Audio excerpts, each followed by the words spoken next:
अपना ब्लड देकर झनक बचाएगी अदिति की जान। जी हाँ दोस्तों, हम बात करें स्टार प्लस के शो झनक की। तो दोस्तों आगे बढ़ने से पहले अगर आप हमारे चैनल पर नए हैं तो इसे सब्सक्राइब कर दीजिए, साथ ही बेल आइकन दबाना ना भूलें। वीडियो अच्छा लगे तो इसे लाइक ज़रूर कीजिएगा। चलिए आगे बढ़ते हैं दोस्तों। जैसे कि झनक के सीरियल में आ गया है एक बहुत ही बड़ा ट्विस्ट, एक बहुत ही बड़ा मोड़, जहाँ ब्लड अपना देकर झनक बचाएगी अदिति की जान। तो अदिति लेगा बड़ा फैसला। जी हाँ दोस्तों, सीरियल झनक की कहानी होने जा रही है काफ़ी ज़्यादा इंटरेस्टिंग। आने वाले ट्रैक में देखने को मिलेगा कि अदिति जो है अपने बचपन का सच जानने के बाद और ऋषि का झनक के प्रति लगाव होने के बाद अब अदिति खुद को बड़ा कदम उठाने से रोक नहीं पाती है। उसे ऐसा लगता है कि उसे अब हर तरफ से धोखा ही मिल रहा है। एक तरफ उसकी माँ और बाबा ने उसे सच छुपाया, वहीं दूसरी तरफ जिसे वह सबसे प्यार करती थी उसी ने उसे धोखा दे दिया। तो यहाँ पर अदिति ऋषि को एक लेटर लिखती है और कहती है, ऋषि शायद अब हमारा साथ यहीं तक का था। मुझे कभी ये यकीन नहीं होता था कि तुम मुझे धोखा दोगे, लेकिन मैं तुमसे यही उम्मीद करूँगी। तुमने मुझे तो धोखा दे दिया, लेकिन तुम झनक को कभी धोखा मत देना। शायद मैं ही गलत थी कि तुमसे प्यार किया, तुम्हारे ऊपर भरोसा किया और तुम्हारे साथ जीवन बिताने की कल्पना की। जो किया तुम पर उस पर भरोसे के लायक ही नहीं थे। वहीं देखने को मिलेगा कि ऋषि अदिति को हॉस्पिटल ले जाता है। डॉक्टर बताते हैं कि इन्हें ब्लड की सख्त ज़रूरत है। अगर इन्हें टाइम पे से ब्लड नहीं मिला तो इन्हें बड़ा खतरा हो सकता है। वहीं परिवार में से किसी का भी ब्लड ओ नेगेटिव नहीं होता है। तो वहीं दूसरी तरफ पुतुल और झनक दोनों घर पे होते हैं। पुतुल ऋषि को कॉल करती है और पूछती है, अदिति कैसी हो। तो यहाँ पर ऋषि बताता है कि पुतुल दीदी, अदिति को ब्लड की ज़रूरत है और यहाँ पर किसी का भी ब्लड मैच नहीं कर रहा है। जैसे ही यह बात झनक को मिलती है तो झनक कहती है, सहरी बाबू, मैं अदिति दीदी को ब्लड दूंगी क्योंकि मेरा ब्लड ओ ग्रुप निगेटिव है। ऐसे में पुतुल कहती है, नहीं झनक, तुम ब्लड नहीं दे सकती हो क्योंकि तुम ऑलरेडी पापा को ब्लड दे चुकी हो। तो देखना काफ़ी ज़्यादा इंटरेस्टिंग होगा कि क्या झनक ब्लड देगी और अदिति उसे ब्लड देने देगी। देखना काफ़ी दिलचस्प होने वाला है क्योंकि ब्लड तो मिल गया है झनक का ओ नेगेटिव, लेकिन कशमकश ये है कि क्या उसे घर वाले उसको ब्लड देने देंगे क्योंकि उसका ब्लड ऑलरेडी पहले उसके बाबा को दिया जा चुका है। लेकिन ऋषि झनक मानने से इनकार कर देती है और कहती है, मैं अदिति दीदी को बहुत धोखा दे चुकी हूँ, बहुत सारा दर्द दे चुकी है अब, लेकिन अब उनकी जान पे बनाई है तो मैं पीछे नहीं हट सकती। मैं उन्हें अपना ब्लड दूंगी और उन्हें इस खतरे से बाहर निकालूंगी। लेकिन ऋषि कहता है कि अगर झनक ब्लड देगी तो ठीक है, दे सकती है, कोई दिक्कत नहीं है, लेकिन क्या अदिति उस ब्लड को एक्सेप्ट करेगी? अर्शी और अनिरुद्ध उसको ब्लड देने देंगे? जी हाँ दोस्तों, वहीं दूसरी तरफ दिखाया जाता है कि हालांकि दोनों अभी भी अपने रिश्ते को परिभाषित करने की कोशिश कर रहे हैं। अदिति का व्यवहार दिन भर झनक के प्रति सख्त और ताना मारने वाला रहता है, जिससे घर का माहौल बिगड़ता है। सिंदूर का भावुक संगम प्रसंग शुरू होता है। एक महत्व सीन में ऋषि स्पेशल सिंदूर लाता है झनक के लिए, वो भी जिसे वह झनक को देना चाहता है। झनक पूछती है कि वह सब करके किसके लिए कर रहे हो और क्यों कर रहे हो। तो ऋषि जवाब देता है, यह केवल तुम्हारे लिए है, किसी और के लिए नहीं। दोनों के बीच यह संवाद इमोशनल और रिश्तों की गहराई को उजागर करता है। लेकिन झनक अपने मन में भाव नहीं पाती। वह परेशान होती है और सोचती है कि ऋषि आखिर क्यों उसकी चिंता करते हैं। अदिति में बेचैनी शुरू हो जाती है और झगड़ा करने का मूड देखती है। अदिति ऋषि और झनक के करीब आते रिश्ते के बेहद असुरक्षित हो जाती है।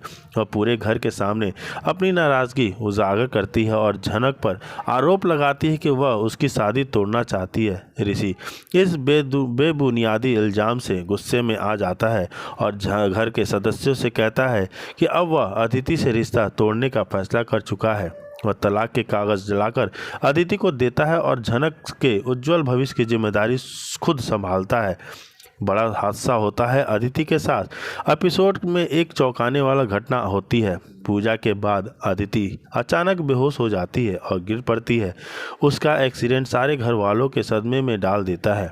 ऋषि, झनक और बाकी सदस्य बेहद चिंतित हो जाते हैं और डॉक्टर को बुलाते हैं, जिसे पूरे परिवार का ध्यान अदिति की हालत पर केंद्रित हो जाता है। झनक ऋषि के रिश्ते की नई शुरुआत को आगाज देती है। अदिति के हादसे के बाद ऋषि झनक को साफ साफ कह देता है कि वह उसकी रक्षा और भलाई के लिए किसी भी हद तक जा सकता है।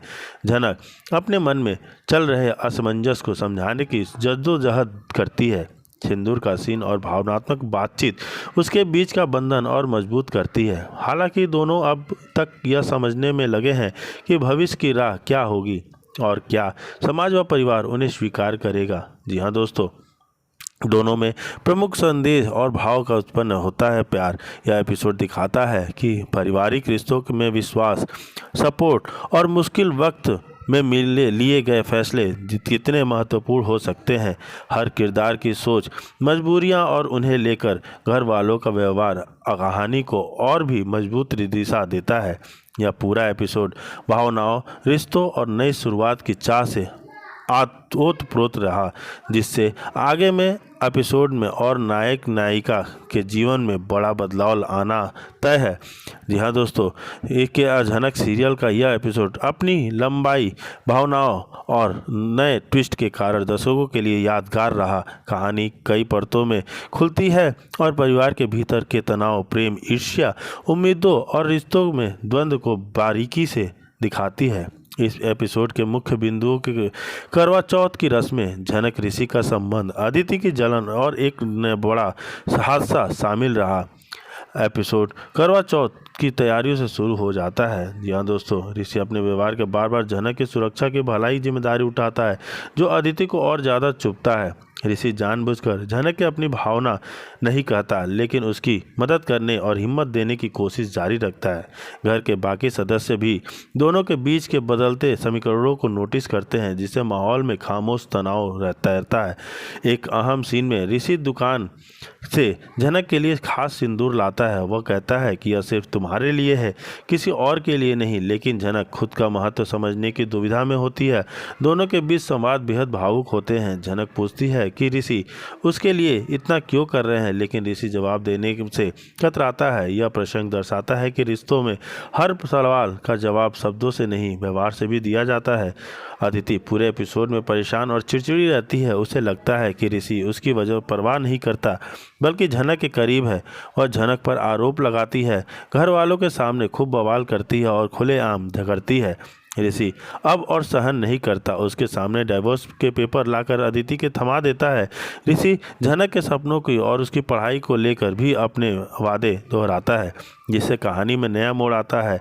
पूजा के बाद जब सभी महिलाएं व्रत तोड़ने की तैयारी कर रही होती हैं, उसी दौरान अचानक अदिति बेहोश होकर गिर जाती है। उसका सिर गंभीर रूप से चोटिल हो जाता है। यह घटना सभी को डरा देती है।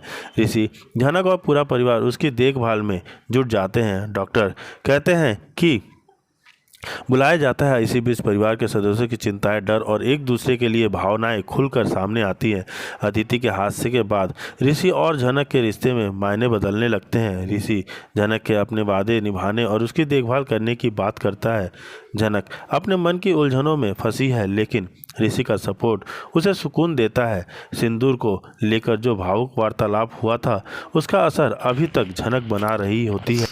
एपिसोड में यह संदेश मिलता है कि परिवारों में रिश्ते सिर्फ खून और परंपरा से नहीं, बल्कि आपसी समझ, सहारा और समय के साथ बदलती अपेक्षाओं से भी बंधे होते हैं। झनक ऋषि अदिति की त्रिकोणीय कहानी में सच्चाई, विश्वासघात और नई शुरुआत की चाह झलकती है, और यही तत्व एपिसोड की जान बन जाती है। जी हाँ दोस्तों, एपिसोड के संदेश में मिलता है कि परिवार के सिर्फ जी हाँ दोस्तों